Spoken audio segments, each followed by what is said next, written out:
We had been married for 9 years, 9 years filled with routine, laughter, arguments, and constant rebuilding.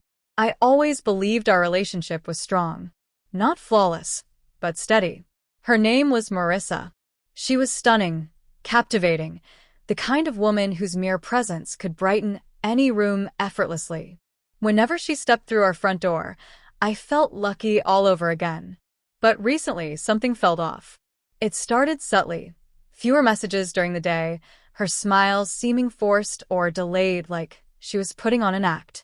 Then came the evenings when she claimed to work late but ignored my calls. Her scent changed. Her embraces felt lighter, less genuine.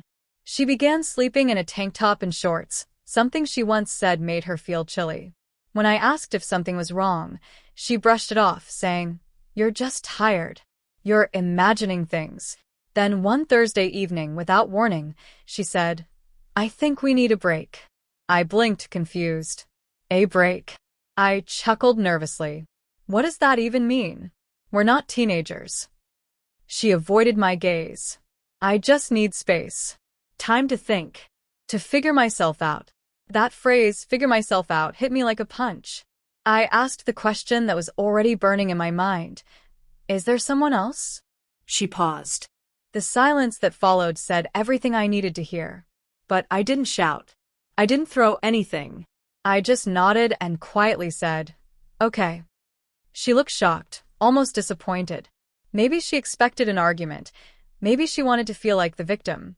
But I refused to give her that satisfaction. The next day, she packed her things and left, telling me she'd stay with her friend Leah for a while. That same night, I called Leah just to confirm. Leah answered, sounding tired. "Hey, Andrew. Everything all right?" "Yeah. I just wanted to thank you for letting Marissa stay with you." There was silence. "What do you mean?" Leah finally asked. That was the second blow. Marissa wasn't at Leah's. I didn't confront her then. Instead, I waited. I watched. I learned. I hired a private investigator, the best $1,800 I ever spent. Within 3 days, I had proof. Photos of Marissa laughing across a coffee table with a man named Brad, then later that night checking into a boutique hotel. The next morning, she left wearing one of his hoodies. The break was just a convenient excuse, a bridge to slip into another man's arms while keeping me on hold. But I didn't explode. I didn't beg. I made a plan.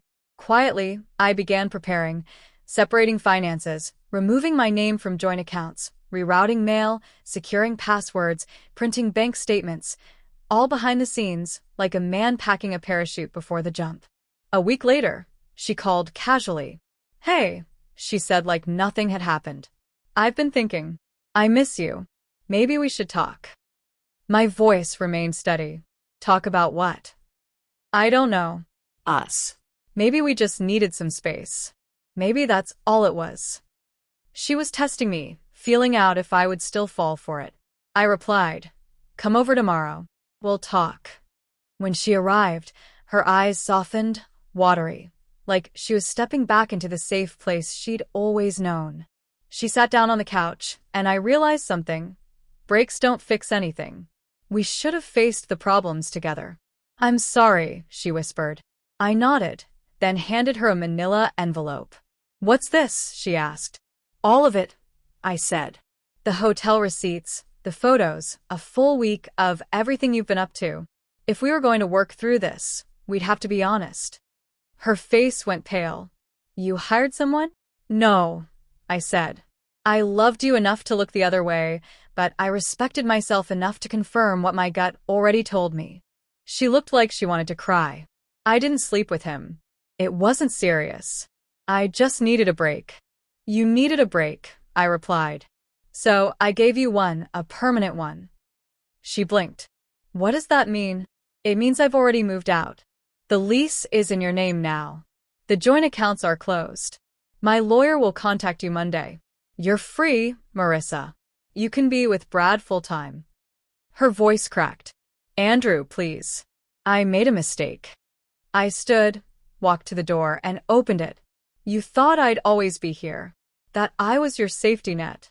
But even safety nets eventually get cut loose." She didn't move. She just sat there, silent, stunned, devastated, in the home we once shared.